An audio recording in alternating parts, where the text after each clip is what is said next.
start making these videos for just me to get it out, to get things out. So this year's been really, really difficult, and it's like some of the past years, and my whole life has been mostly just hard, strife, struggle, emotionally, financially especially, and all that really came to a head. How old was I? 42. In 2009, I guess, that was when it just really just fucking imploded, basically. And the relationship I was in then threw me into some really bad results, repercussions, and issues. Whereas before that, my entire life, I was just impervious. I was just type A, just wide open. I can get through anything, and because all I knew was struggle. And somehow I always got through things. Never had shit, but still got through. And that was I can't say that. So in my 30s, I went on this big existential questing, actually at 30, when I got divorced and analyzing things, and the raison d'etre, trying to figure out why we're here, what for, and all that. And that's always philosophy and politics, and everything's always been prominent in my thought processes and my awareness of just existing. And I've always been really self-aware of myself and how I function and why, and not as a narcissistic thing, but an empath, and sensing and feeling other people and their struggles and their issues, and bonding, and the quantum mechanics of entanglement and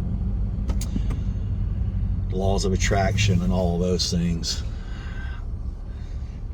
So anyway, back to this year.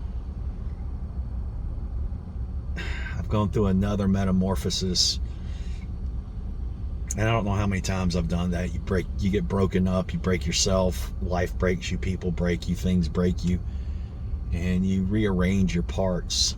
And it's like one of those geodome or a Rubik's Cube, whatever analogy you want, but I like the Rubik's geodome that was shaped like a not a hexagram, I don't know, it's got a bunch of sides to it, it's not square, it's got little triangles on it, and it can fold and move, and it'll maintain its shape while you spin it. So you're rearranging all your parts, and you're still this thing. You still have this skin bag, this flesh suit, but you can be extremely different, and you can be armored up, you can be aggressive, you can be hopeless, you can be defenseless, you can be any number of things. And so here I am again, and a lot of us are in this situation with the changes in our existence, and some of us feel it extremely and acutely, and there's no other way to describe it, because you're never going to be able to, with words, emotionally or emotionlessly, understand and incorporate anyone else's interpretation of their existence, much less how you interpret them interpreting their own existence. And you go through these things sometimes consciously, sometimes not. Sometimes you get really mired down in grief, especially with losses of people and certain things.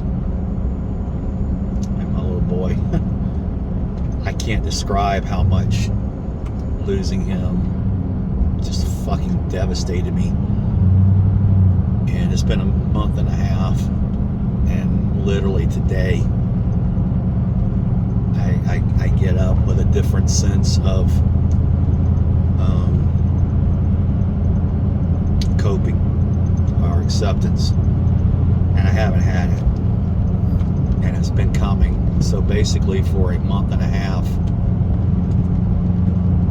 I haven't been here.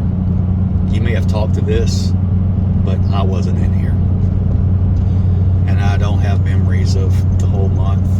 By and large, I don't know how I got here, really. I've existed and done things and carried on and phased in and out of existence with it. And most people don't do that. But that in of itself isn't anything unusual for me, because my entire life I've been this way as a boy, as a child, as a 2-year-old, as a 3-year-old, as a 5-year-old. I have had the same internal dialogue as what you hear coming out of my mouth right now. And it's just a different type of thing for different people, and I understand that.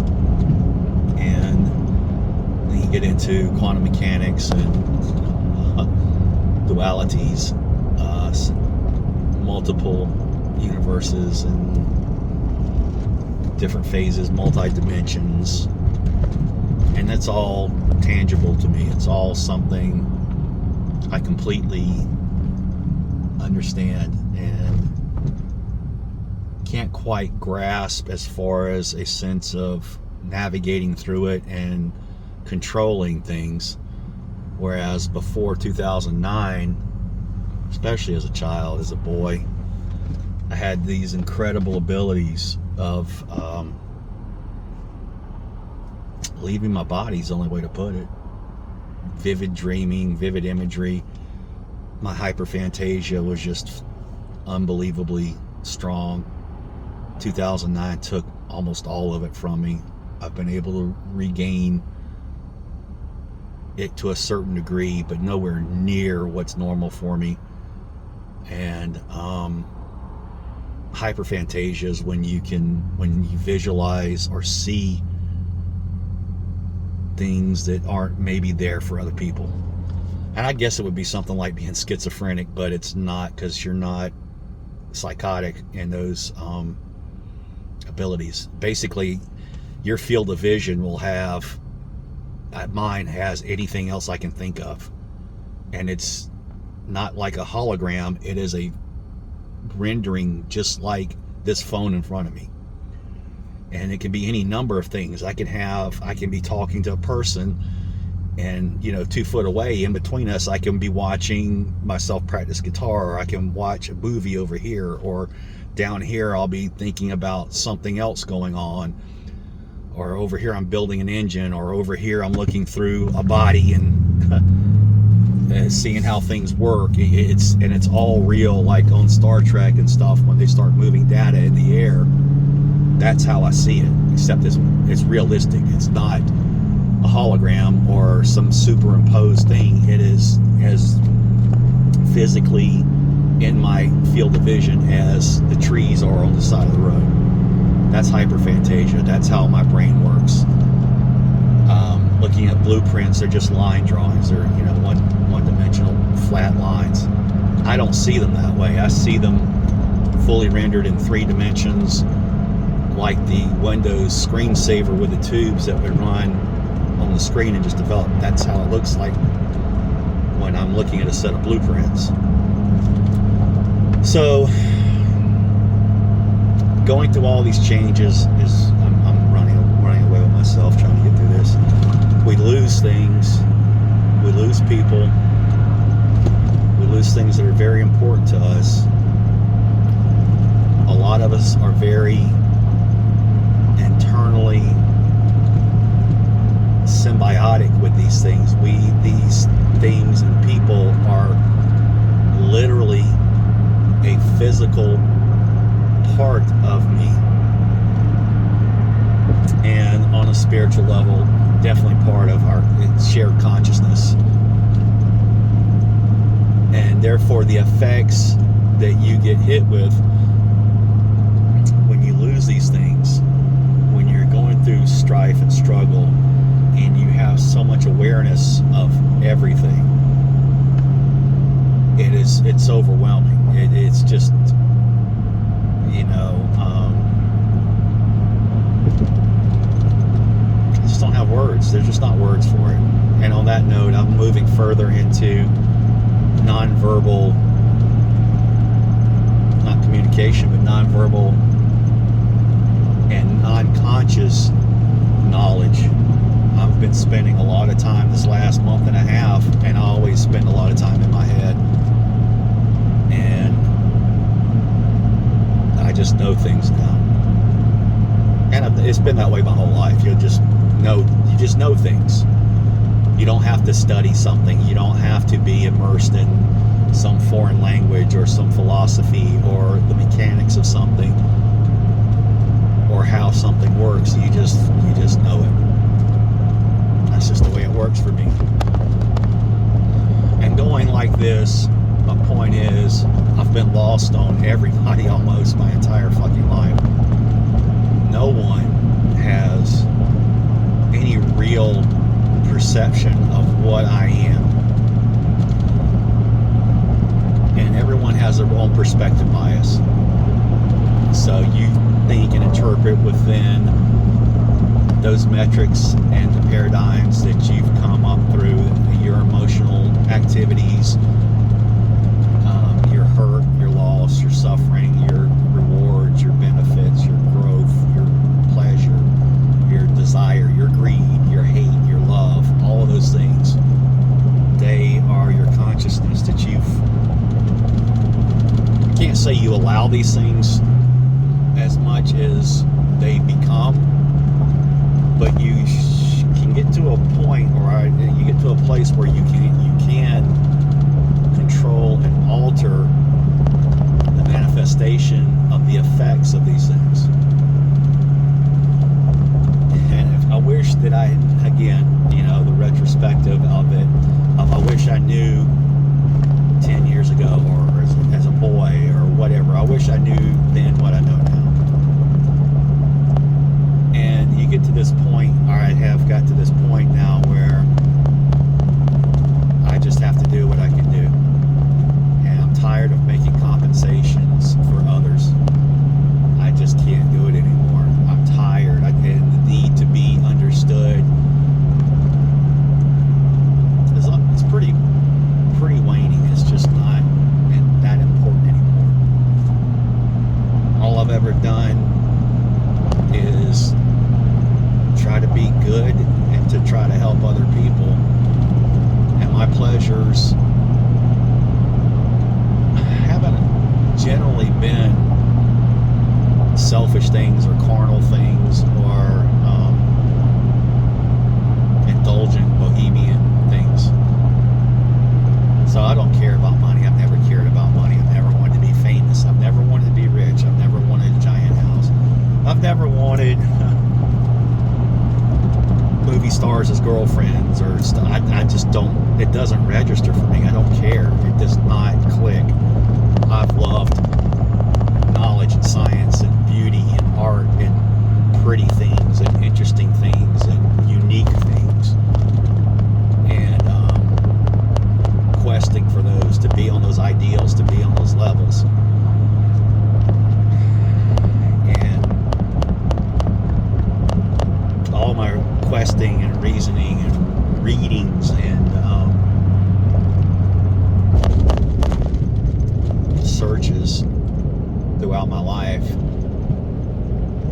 have been to stimulate me and also help me cope, because when you get these events that happen, you do your best, you do with all your might, either trying to frantically control everything and everyone, and you can't.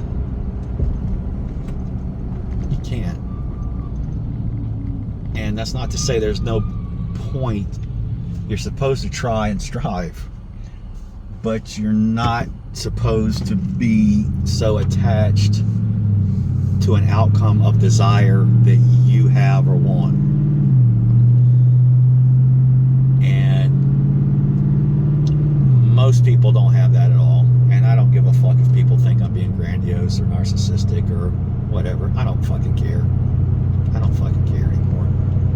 People that know me know who I am. People know what I really am. A few of them do.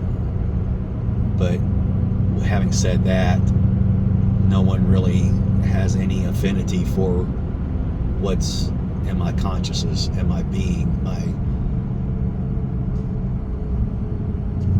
whatever it is. It doesn't have a real word. My soul, your consciousness. Those things to me are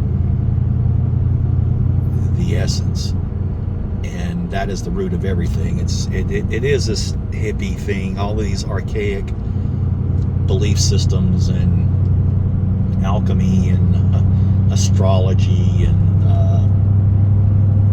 divination.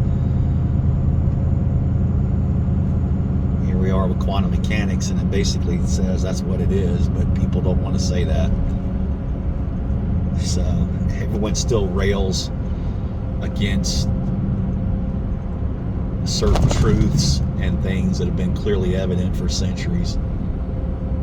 And we have spent post-Victorian, so 1800 forward, in this huge awakening of science and rationale through science and dismissing of things.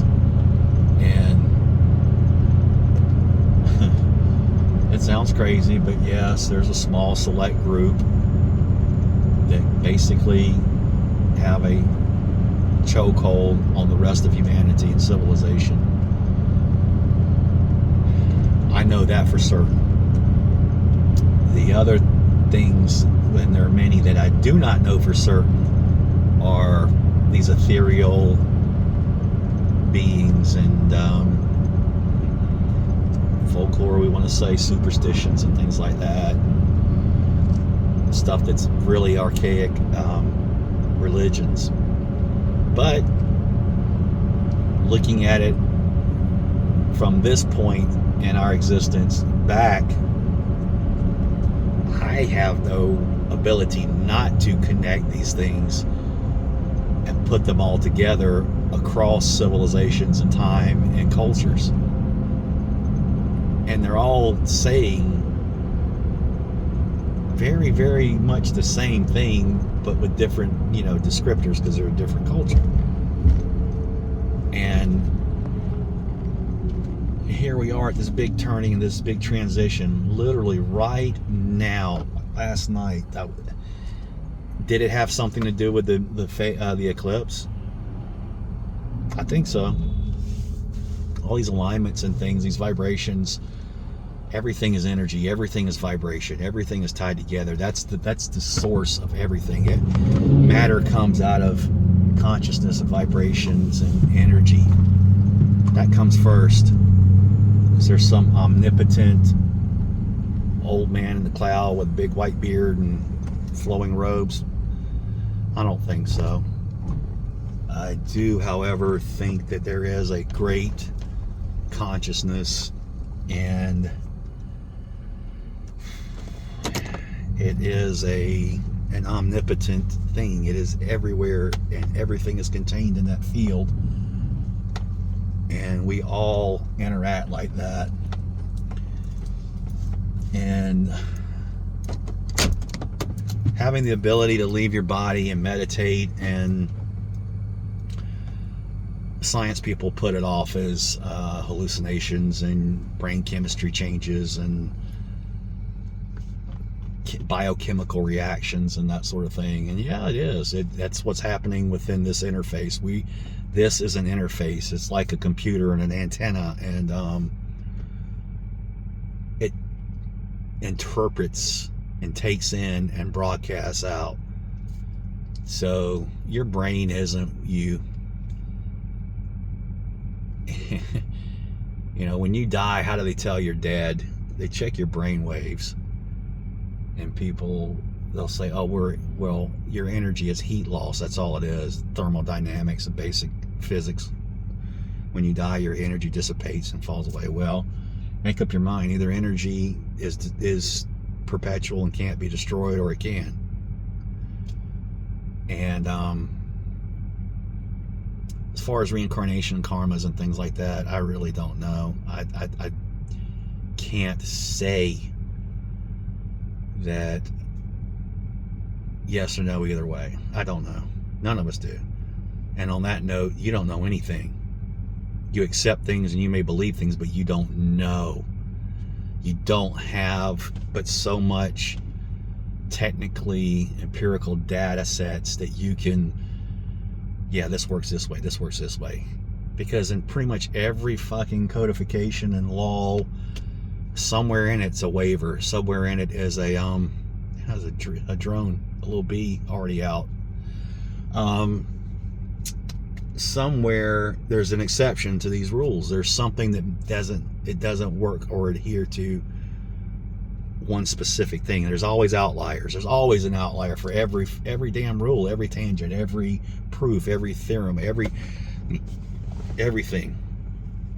But that correlates with outside of this realm, outside of your dimension, that you're able to interpret through your limited sensing data sets and devices, your eyes, your nose, your brain, your smell and taste, and those things people don't even listen to or are aware of.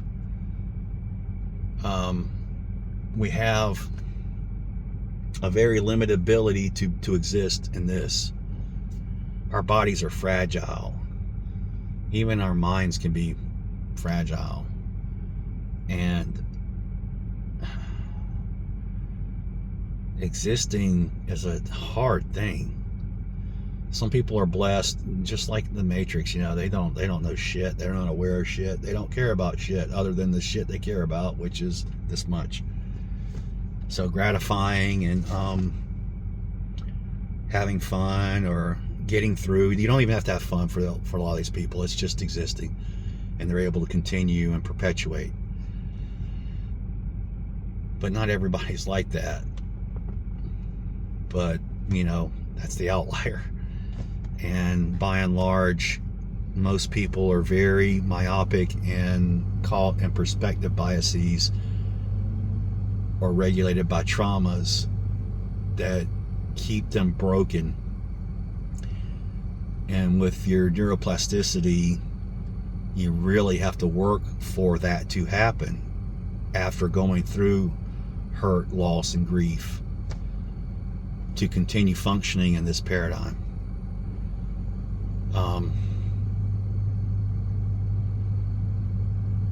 I don't really have a purpose or a point for all of this other than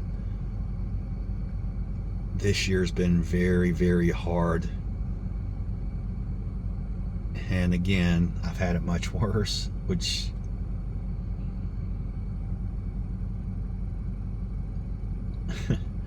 the bottom is infinite from what I've seen. And it just, I don't know how many times some people have heard me say this or tell them this as a reflection on existence. I don't know how many times I found myself just hoping it was only as bad as it was at some past point. Because it was bad, but fuck, what's bad now is really bad, you know. And I mean, how do you continually be broken just over and over and over and over and over and over? You don't. You become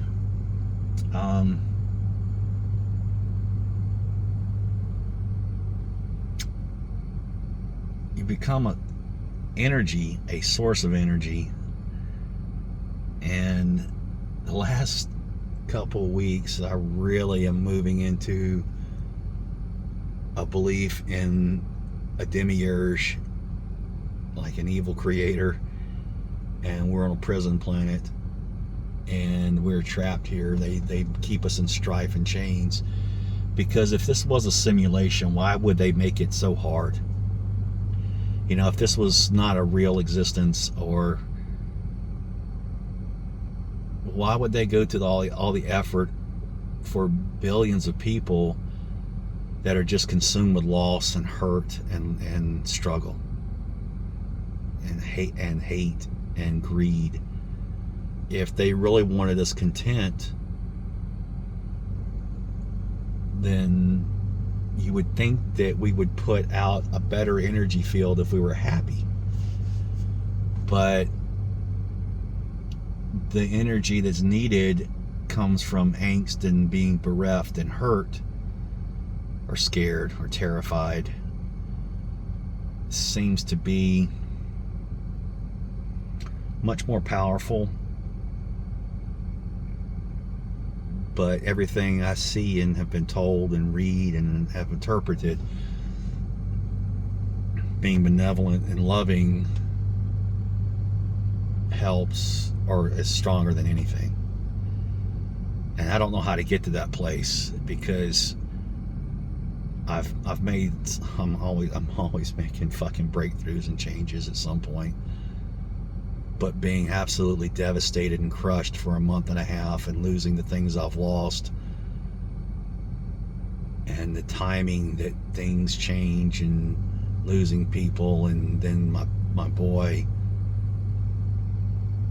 and it seems like people will go out of their fucking way to hurt me right there at that instance, and they're not there to do anything for my hurt, my loss, and my grief, being bereaved. They didn't cause it, no. But everyone's so damaged and broken and won't believe that people might not be what you think or assume, and they're 100% true in their convictions as to what they believe and interpret. They're infallible with that. Whatever mindset most people have, that's it. That's their reality. If someone thinks a certain thing, that's what they think.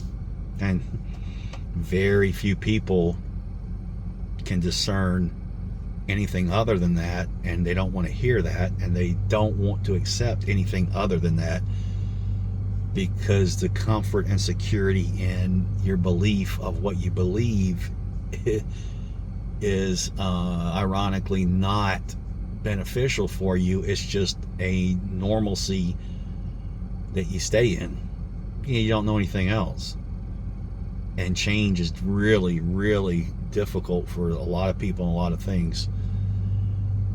And if you get into an ability to flow and just breathe and step out of things, just fucking step to the side, really think about how you act or react before you fucking do something.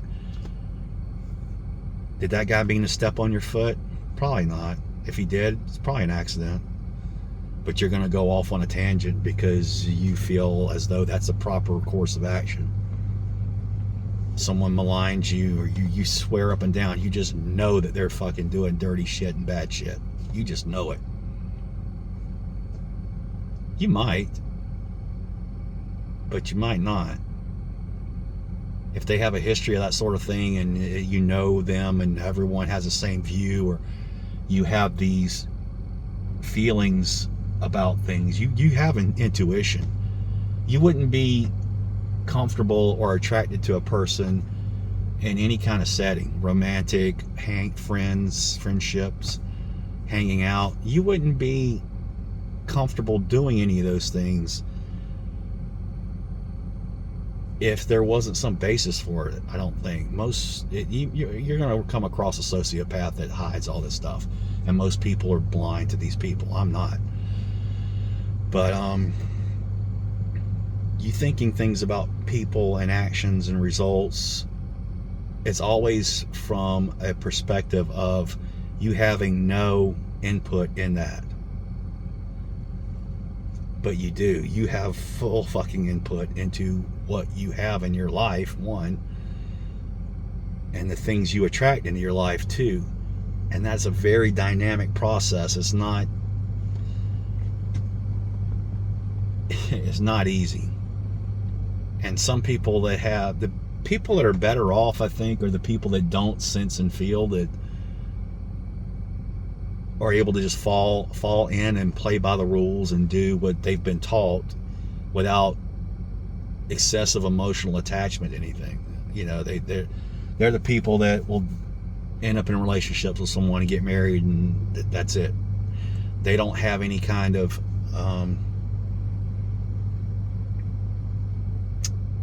strong attraction or strong desire or strong connection with something else. It's just their life. You know, there are levels of everything, and most people they're not up here functioning, they're down here. Everything, the median, the lowest common denominator, that's true and basically everything. And if you are in the position of something that's not cookie cutter, cut and dry, right there in the middle, in the median, with the mob, whichever side you're on, you're still on the side and you're still in the middle with all the rest of them. You're still visible, you know, you're still in that group. You're still in that setting. You're still in that paradigm. You're still in that Venn diagram. You're still part of that. If you're out here floating around like an atomic particle with no covalent bond or anywhere to share your structure, you're just fucking everywhere. You're random. And that's a thing, I'm sure. So all you physics and physicists, you know, here's some free shit from some plumber.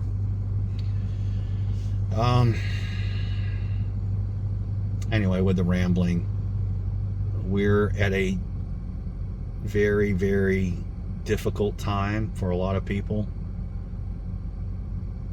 for probably the majority of humanity. And it's not going to be a comforting change. It's not going to be a good change. It's not going to be a happy change. It's going to be a cataclysmic restructuring of everything physical, everything emotional, everything spiritual.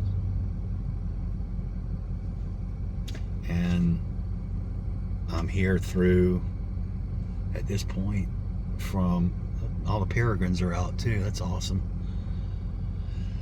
So here we are at this point where all these changes are happening, and if you want to rationalize it from some perspective, I got you covered on all of them.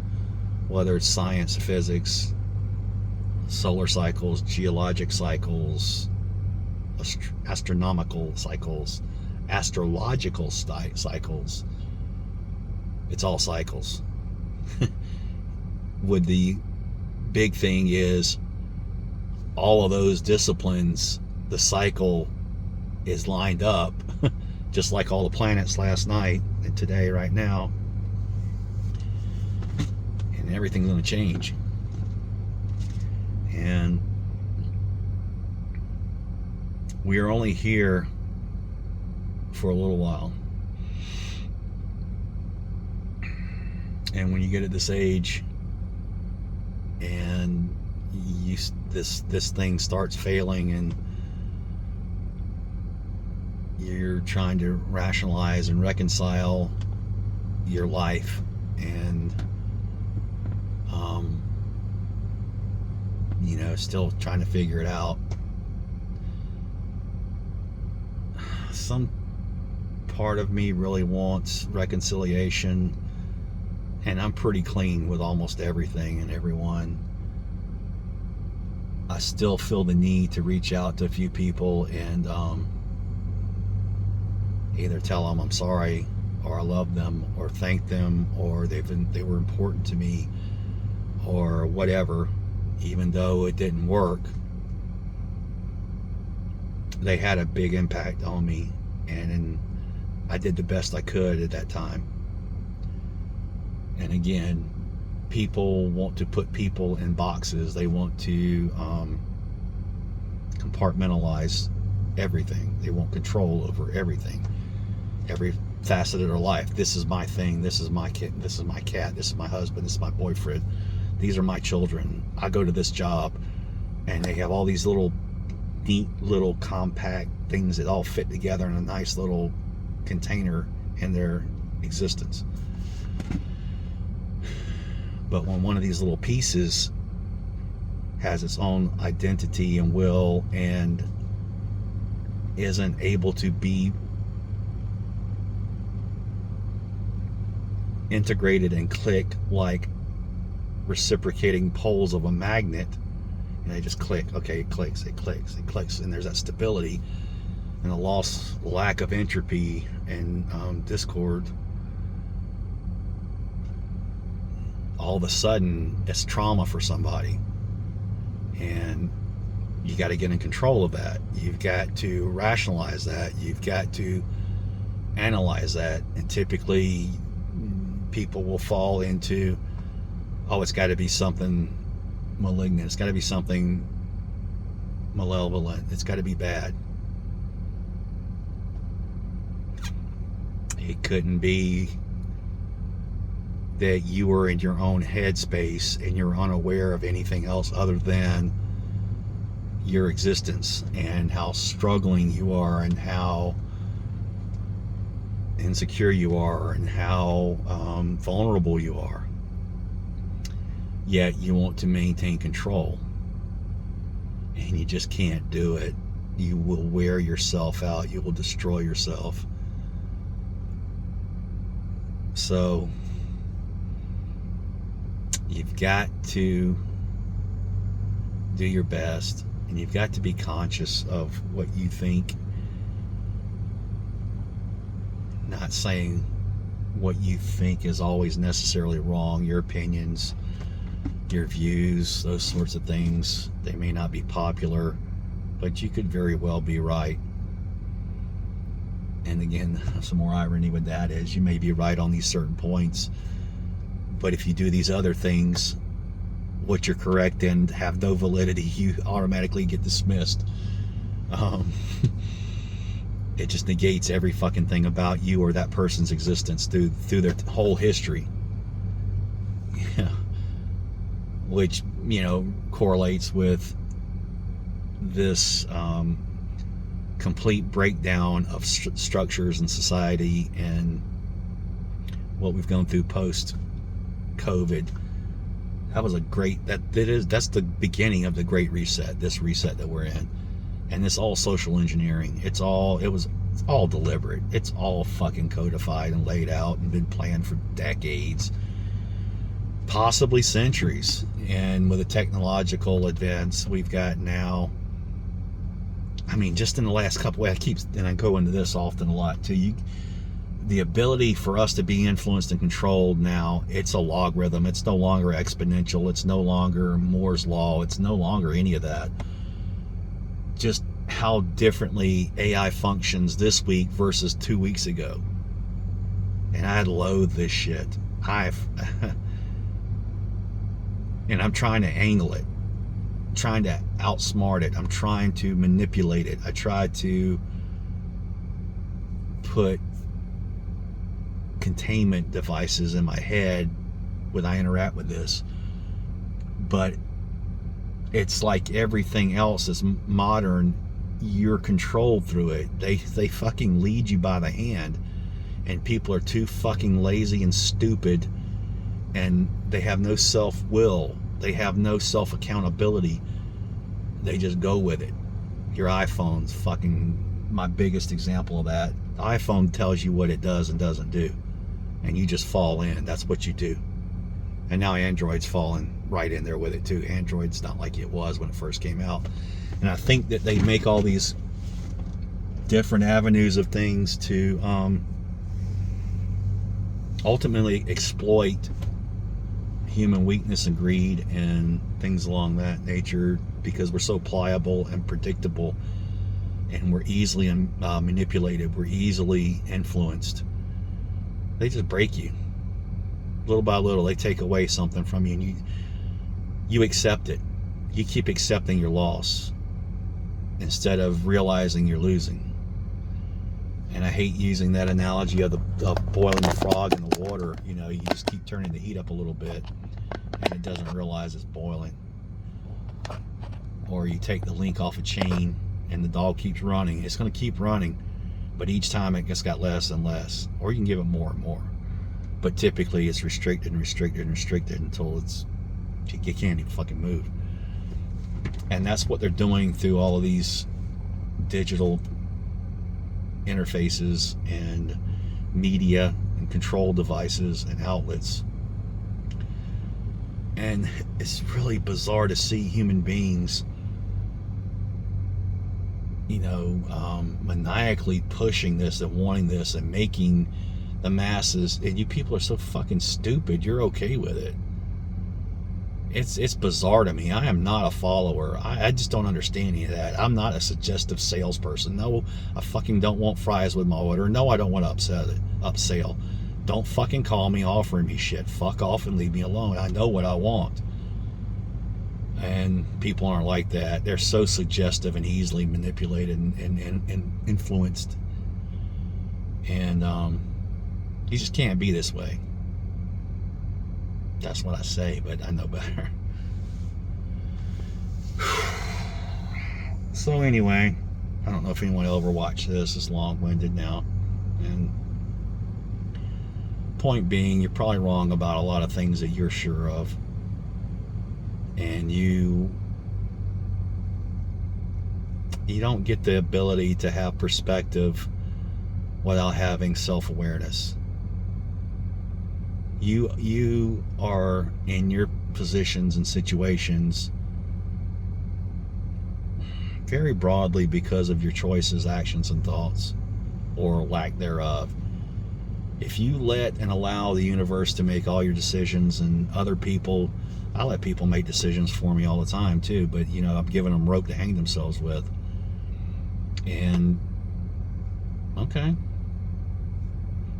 how far do you keep extending yourself and your soul and your peace, and have people tear it apart and destroy it, or not recognize your value, or you're supposedly part of their life and their existence, yet again it's a conscious manipulation on their part. Maybe that's probably maybe not conscious, but it's a manipulation on their part, and often it is conscious. But the worst ones are the people that subconsciously are broken and just smashed into the fucking ground and can't react any other way than a reflex of trauma. And I say that from someone that's been fucking ground into the earth to nothing multiple times. I've lost every fucking thing materialistic several times. The few people that I've interacted with or dated or been involved with, they're didn't work. And I gotta say, it wasn't me. Wasn't me being different. Wasn't me changing what I am. Typically, I did hit that depression pretty fucking hard in 2009. I've got to own up to that. And I completely accept what happened with her was pretty much my fault. I take that anyway. If you shut down and don't interact with someone, you neglect them and you don't give them what they need, and they're a very gregarious, loving person, and you're not giving it to them, somebody will. And when you're morbid and don't want to be here, can't figure out why you're fucking here, just to suffer, and they're not that way, and most people aren't that way, you're not compatible, and they're gonna leave you, and they'll go find someone else. So, having said that, I still do my best, and the few that I've been involved with post that hadn't been easier, hadn't been good, hadn't been fun, hasn't been worth the losses that I've suffered post those. And now you just go through things without expectations, and not really, I can't say it's a fatalistic outlook or negative outlook. It's just pseudo-Taoist, I guess. Whatever will be, will be. And I try my best to be clear and vocal, and I've been hyper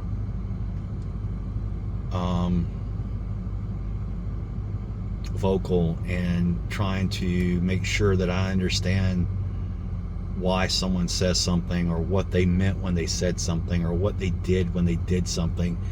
Was it what I'm interpreting it or were they really this way?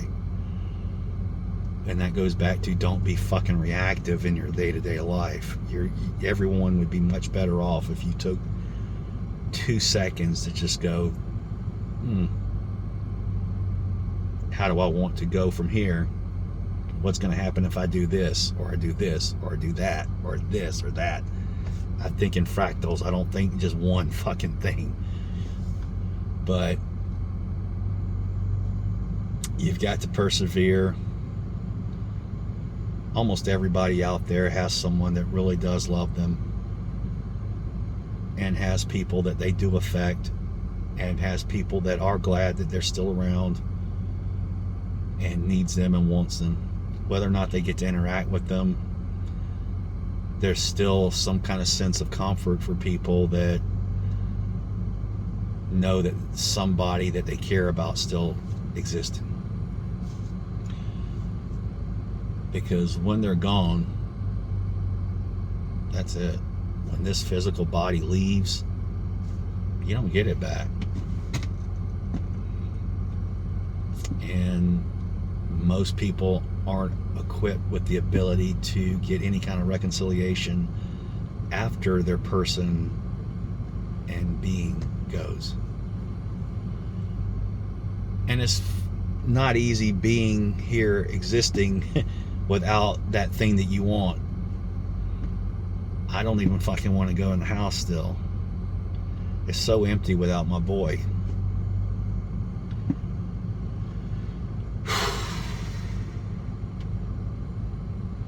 And then all the things I've lost in the last month and a half, you know, it's just I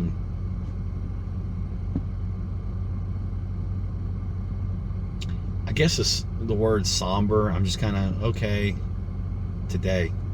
That's happened today, like in this instant, since I woke up this morning at 4 o'clock, since I got up. Today I've stepped out and I've changed again. And I'm not the person I was last month, 3 months ago, 10 years ago. I'm not. I keep changing. It's cliche, evolving. And dealing with these losses this last month, it's pushing me, reinforcing me, and stabilizing me into the things that I've spent the last 5 years, definitely the last 3 years, 5 to 6 years, but definitely the last 3 years, trying to solidify and make infallible, which again I'll fall back to when I was 30 and I really was peaceful and content through Taoism and Buddhism type of philosophies. And then desiring comes in and you get pulled right back into this materialistic existence of needs and wants and desires. And there's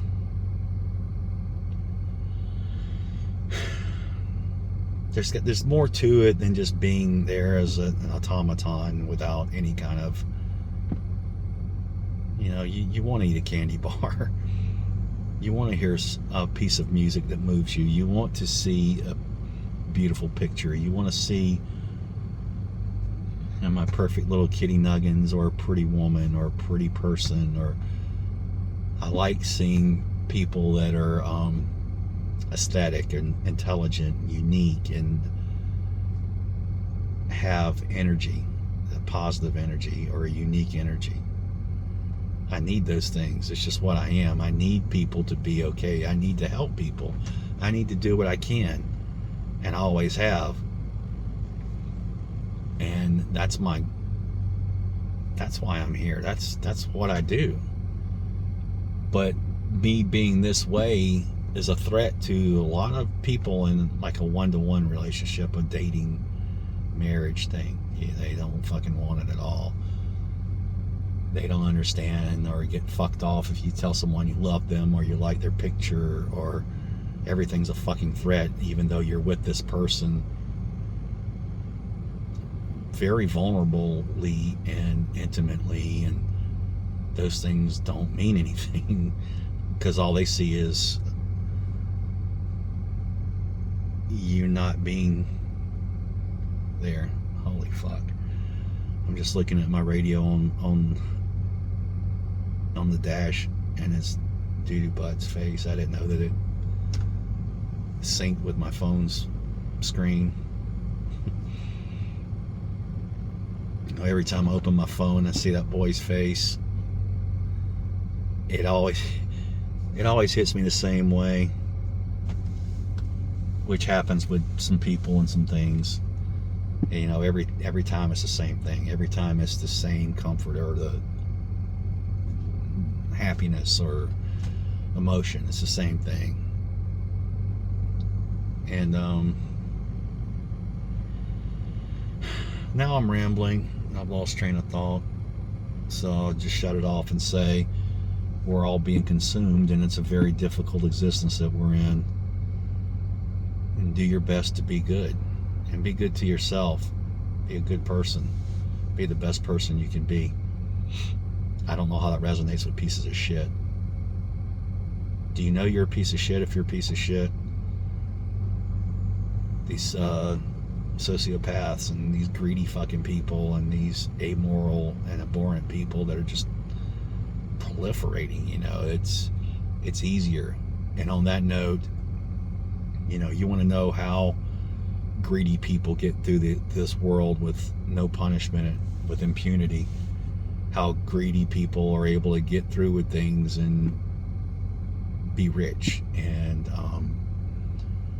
go through life unscathed and do shitty things to other people, and they use people and they cheat and they run around. It's because that's what they attract, and that's their mindset. They have internally, they're not even conscious a lot of times of that. That's what they are. They're intrinsically that, and what you are intrinsically is what you attract. So if you have self-doubt and fear, and subconsciously you're waiting for shit to fall apart, and you're dreading hardships and poverty and someone cheating on you, or someone using you or stealing from you, or whatever you may have these subconscious fears of, that's what you're going to attract. So you have to rewire yourself. You have to be conscious with this. You have to do a lot of cognitive behavioral modification. And I know it's, when you start doing it, you're just going to, this is bullshit, this is stupid, this doesn't work. It does work. It's how I got through all this, plus the meditations and mushrooms. 100%. They've really balanced me out and helped me get to this place where I can function and interact with people after being completely destroyed in 2011. Sorry. 2011 was when it hit. So anyone that's known me and only known me post that time, you don't know me. You know these intermediate versions of me. You don't know what I am. So be good to yourself, love yourself, be the best person you can be. Make sure the people that matter to you know they matter to you. Because when it's over and done, it's over and done. You can't expect someone to come back from the dead, for one. And if you've abandoned someone or hurt someone enough, whether consciously or not, they're not coming back. You're not going to get them back. You may get lucky and they'll interact with you and acknowledge you, but you will never have that person back in the capacity that you were comfortable with and believe they were there for you before the downfall. So that's it. Much love.